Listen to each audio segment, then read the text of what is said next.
Okay, everybody. My name is Bob, and I am a comic artist, or at least I try to be. And in this video, I'm just doing some layouts for a page in a comic that I'm collaborating with a writer named Ian Forty. You may have seen some of his articles on crack.com, and I've been working with him for a while now, trying to get this comic made. And I usually don't do commentaries for the videos that I do because usually for some reason, I'm not the person that can talk and draw at the same time. So what I did was I just recorded myself drawing some of these layouts, and now I'm going back over with a commentary, and just maybe giving you an idea of like my mindset, maybe giving you some tips that could help you when you're drawing a comic. So basically, one of the things I wanted to talk about was motivation and how to get your work done. Some people have difficulty with that. They'll draw something, they're not happy with it, they erase it, they draw it again, they'll keep doing it forever, spend too much time on one thing. And when you're trying to be a comic artist, speed is the most essential quality of that. You need to be able to get things done within a timeline. So I always try to improve the speed of what I'm doing. And when you're doing that, it's basically not everything you draw is going to be a perfect work of art. Okay, you're drawing so many panels on so many pages. Not everything is going to be perfect, all right, and you have to kind of deal with that. So the way I try to look at it is, if I have 5 panels on a page, 4 of those panels were pretty damn decent. One of those panels was absolutely horrible, but I couldn't get it right no matter how hard I tried. Don't waste time on it. Seriously, the other 4 panels will make up for it. You can have a bad panel, okay? Just let it go. All right. Every artist has had a bad panel at some point. Move past it, okay? And I think the best way to accomplish that is this. A lot of artists that I know, they like to motivate themselves by looking at some of their favorite artists' work. They'll bring out all their comics or something like that, take a look at that stuff, and say, "Man, I really want to draw, and I want to draw like this person." Okay, I feel that that is bad. I feel it's detrimental to what you're about to do. If you're looking at your favorite artist, they're your favorite artist for a reason, and it's probably because you think they're better than everybody else in that field. And if you're going to look at that and then you're going to try to draw, nothing is going to live up to that person, okay? You're going to look at it and say, "Oh, okay, my work is nowhere near as good as Neil Adams." Yeah, of course, it's Neil Adams. He's one of the greatest artists to ever draw comic books. Your stuff's not going to be even close to that, okay? It's just what it is, all right? So, in my opinion, what you should do in order to motivate yourself is to look at the people that you don't think are great, okay? Pull out those comics. I would say a lot of comics from the 90s. Some of the artwork from the 90s was just the most atrocious stuff you could look at. That is what inspires me, okay? Every time I see something that I consider poor in quality as far as art goes, that helps me get through because a lot of times I'll look at this uh, artwork from this comic, and I'm not going to name drop anybody because I'm not here to bash other artists or anything. It's all opinion. Somebody I don't like is somebody that you like. The fact of the matter is they're an artist. They're doing what they love. I love that. I'm not going to try to hurt them from doing that. But basically, everybody has an opinion on things. Again, there's like bad movies, okay, and you know this. You've seen the movie. You know it's bad. It's what it is. Okay, so it's the same thing with comics. You're not going to have, not every comic that comes out is going to be great. Okay, you're going to have bad artwork or bad story or something along those lines. Okay, so that's just the truth of it. All right, but that's what motivates me. A lot of times I'll look at one of these comics with bad artwork, and that's what gets me going because I know I'm like, okay, I can do better than this person. All right, and that pushes me through. All right, again, like I was saying with the bad panel, if you look at this person who drew this book and their artwork is bad from page one to the end, all right, and you've only got this one bad panel, there you go. You're good. This person has a whole comic out that people are buying and the artwork is bad, okay? Let it go. All right, people can understand. Not everybody is like a critic of everybody's artwork or whatever. I know there's a lot of critics online that bash a lot of people and everything. Again, I'm not going to do that, but there are bad artists out there. There's bad writers out there. It's just what it is, okay? But that's what motivates me, all right? I can look at my work and say, okay, this isn't half bad. I'll be happier with it because I know that it was in some way better when I compare it to somebody else. All right. And in all honesty, I mean, usually to know what's good and what's bad is by comparisons. Okay. So that's what I would tell you to do.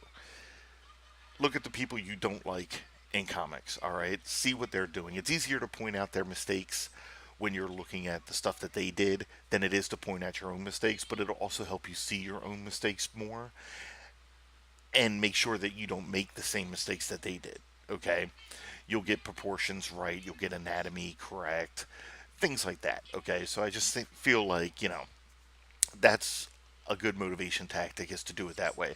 Don't do it the reverse. Don't look at, to me, like, my idols are like Todd McFarlane, Neil Adams, uh, Fiona Staples. I love her artwork.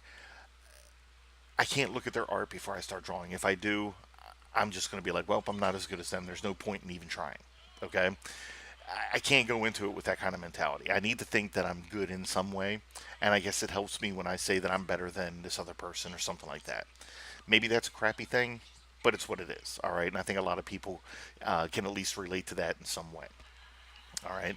Um, right now, I'm inspired because recently I saw uh, there was like a new graphic novel that was released, and I'm on Twitter, so the people I follow are putting this out there, and I'm seeing it.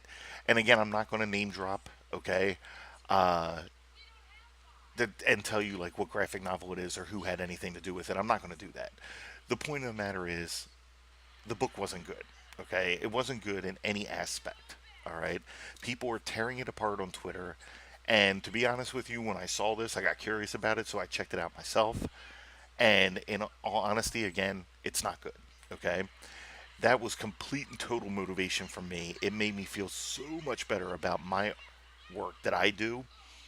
And I'm just going to go ahead and like point out some of the things with it. Like first off, this book, in my opinion, was not complete.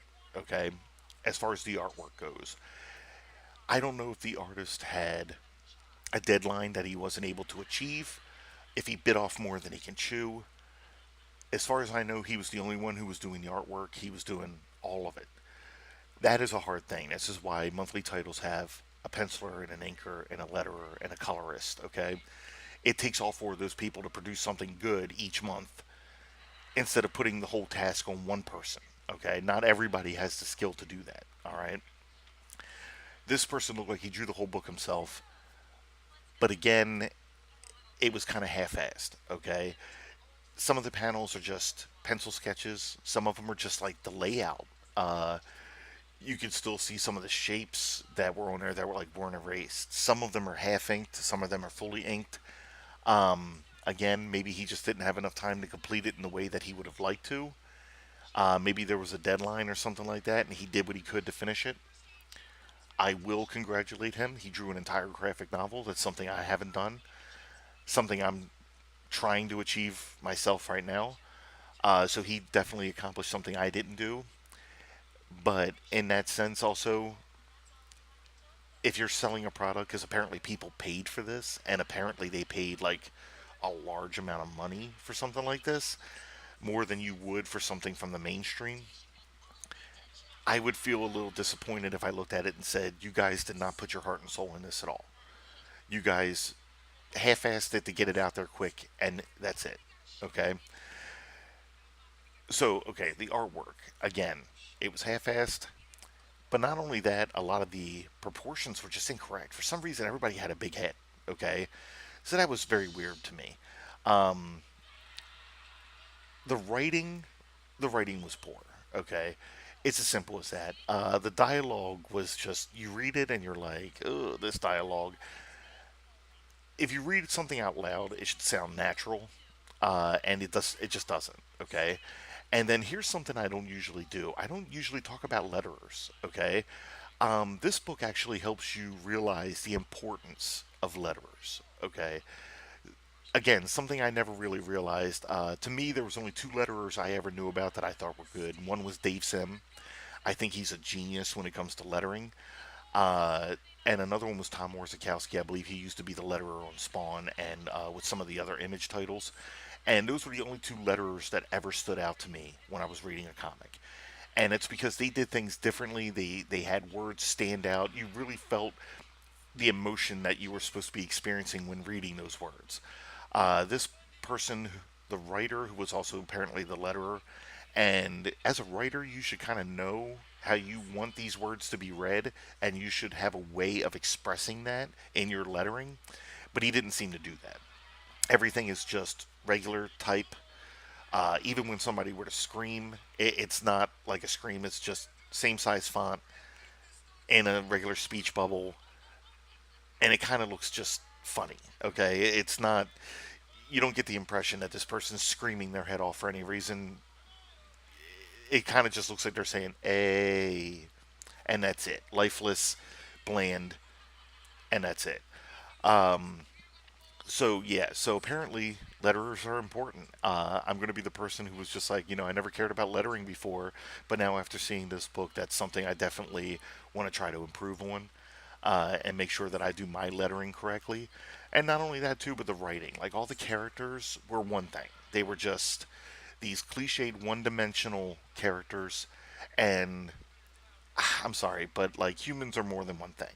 Okay, I like when well-rounded people, so that at least helps me know that when I'm writing, that I'm going to try to make a well-rounded person. I'm not going to have this person just be this one-dimensional one thing, and that's all that person is.